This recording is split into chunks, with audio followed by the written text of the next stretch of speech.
भारत पर 100% टैरिफ की अमेरिका की चेतावनी, आपको क्या लगता है ये आर्थिक दबाव है या ट्रेड वॉर की एक नई शुरुआत? मैं आपको बताता हूँ, ये बड़ा बहुत ही बेहतरीन सवाल आपने पूछा। आपको बहुत बहुत साधुवाद इसके लिए।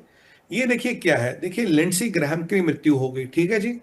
लिंडसी ग्राहम कह रहा था कि हम एक बिल लाएंगे सेकेंडरी टैरिफ्स का, अगर कोई रशिया से तेल लेगा उस पर हम 500% टैरिफ लगाएंगे। इसमें हम पहले भी बात कर चुके थे। 15 महीने से ये बिल लाने की कोशिश कर रहा था, पर ये ठंडे बस्ते में पड़ी थी। जैसे हमारे यहाँ प्राइवेट मेंबर बिल होती है, आप वैसे ही मोटा मोटा जी। समझिए। कोई भी पार्लियामेंट का मेंबर एक बिल ला सकता है, पर उसको सपोर्ट मिले ना मिले वो पार्लियामेंट डिसाइड करता है।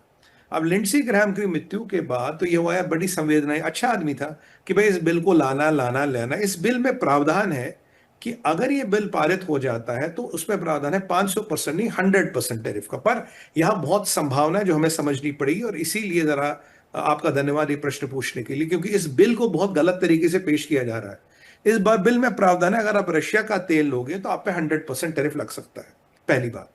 तो बिल में अब अमेरिका की बात करूं, दो हाउसेस होते हैं, एक है आपका कांग्रेस, एक है आपका सेनेट। सेनेट में ये बिल पास हो गया है। सेनेट में इसको बाई पार्टीजन वोट, यानी कि रिपब्लिकन और डेमोक्रेट मिलकर 60 से ज्यादा लोगों ने इसे सपोर्ट किया, तो 70-80% चांस है ये सेनेट को पार कर लेगी। जैसे हमारे यहाँ लोकसभा और राज्यसभा होती है वैसे मान लीजिए।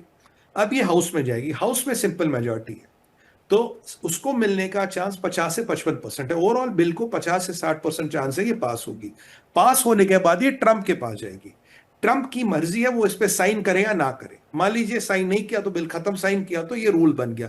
पर यहां एक मैं चीज क्लियर कर दूं, ये रूल का मतलब गिलोटीन नहीं कि गर्दन कट गई, कि रूल आ गया 100% टैरिफ लग गया, नहीं।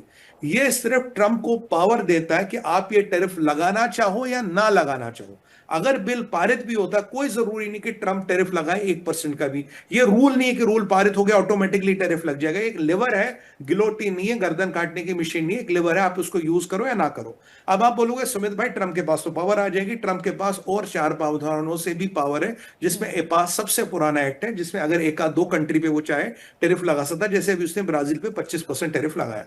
अब तीसरी बात पे आते हैं कि क्या ट्रंप ये टैरिफ लगाएगा। देखिए मैं मानता हूं कि ट्रंप क्या क्या, ट्रंप के दादा की औकात नहीं है टैरिफ लगाने की। आप पूछो क्यों।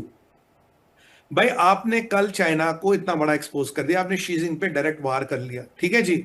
आपको भारत के साथ ट्रेड डील करनी जो $500 मिलियन का व्यापार है आपका एक साल का, ठीक है जी। अगर आपने 100% टैरिफ लगा दिया, आपने 10-20 मिलियन बिलियन कमा भी लिए, 10 बिलियन, तो कहां 10 बिलियन, कहां 500 बिलियन। तो गणित आपका मतलब औचित्य ही नहीं बताती, पहली बात।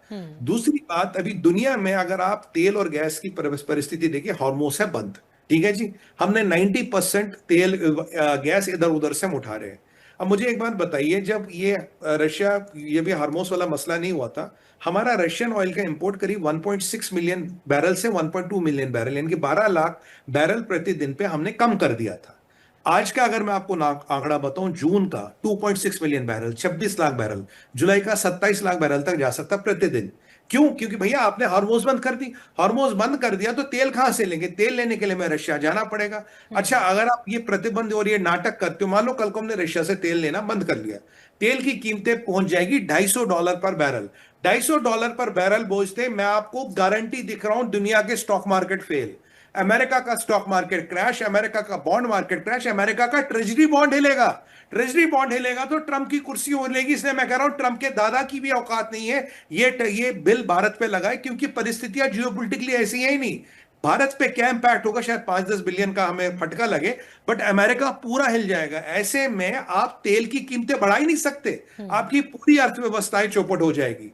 हाँ, पर आपके तर्कश में एक और तील आ गया है, जिसको आप चाहो तो कभी ना कभी यूज कर सकते हो। अब आपका सवाल होगा, कल को मान लें ट्रंप नहीं रहा तो क्या होगा। कल को अगर ये बिल पारित हो गया, ट्रंप नहीं रहा, दूसरा प्रेसिडेंट रहेगा, उसके पास विकल्प रहेगा, पर एक चीज बदलेगी। मान लीजिए कल रशिया और यूक्रेन में दोस्ती हो गई, ये सीज फायर हो गया, मसला सुलट गया, तो जिस प्रावधान के अनुसार पे ये बिल आया था, अगर वो फंडामेंटली निकल गया तो इस बिल की वैलिडिटी नहीं रहती, कोर्ट में 2 दिन में क्वॉश हो जाएगी। हाँ, जब तक रशिया यूक्रेनी वॉर चल रहा है, जब तक ये लफड़ा चल रहा है, तो ट्रंप के पास एक और तीर आ गया लगाने के लिए। मान लीजिए अर्जुन के तरकश में एक और अस्त्र आ गया। ऑलरेडी अर्जुन के पास 5 ब्रह्मास्त्र है या 5 तरह के दिव्य अस्त्र है, तो एक छठा आ गया। तो इसका मतलब नहीं वो यूज किया जाएगा, क्योंकि वो यूज करने की औकात ट्रंप की है ही नहीं, अफोर्ड ही नहीं कर सकता। और मैं कह रहा हूं आपको, चलो 5-10 बिलियन अगर उसे हमने तेल में दे भी दिया, जो हम देंगे नहीं, तो यार 500 बिलियन उससे 100 गुना होता है। तो कोई 10 बिलियन कमाने के लिए 500 बिलियन थोड़े ना गंवाता है। बिल्कुल बिल्कुल। दुनिया की जियो पॉलिटिक्स है, वो आपको इसकी इजाजत ही नहीं देगी। तेल की कीमतें $250 अगर चलेगी, सबसे पहले आप मरोगे और आपकी सरकार मरेगी। ट्रंप साहब, आपका मिड टर्म आ रहा है, मोदी जी तो मस्त है, आप मोदी जी का कुछ नहीं होने वाला। तो ये चीजें एक देखिए सुर्खी बनने के लिए अच्छी है, बट अगर आप इसकी डिटेल्स में जाएंगे, ये ऐसी चीजें जो कभी यूज नहीं की जाएगी। ये वही वाली बात है दीपाली जी, सॉरी मोनिका बहन, अगर आपके पास या मेरे पास एक पिस्टल है, इसका मतलब थोड़ी मैं लोगों को गोलियां मारता फिरूंगा सड़क पे, नहीं ना। ये बिल्कुल वही बात है। आपके पास प्रावधान है, आपके पास ताकत है, पर आप इसको इस्तेमाल करने की औकात और वक़्त ही नहीं रखते। मुझसे लिखवा के लीजिए जी।